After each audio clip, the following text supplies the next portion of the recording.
人是怎么变得随和、平静的？答案是经历。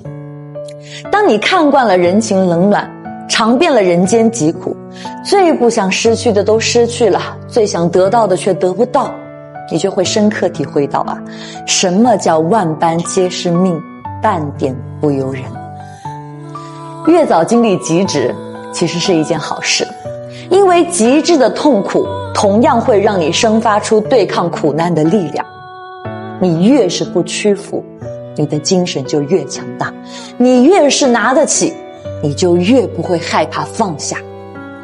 当你能坦然地面对这一切接下来你的生命里便只剩下了悦纳。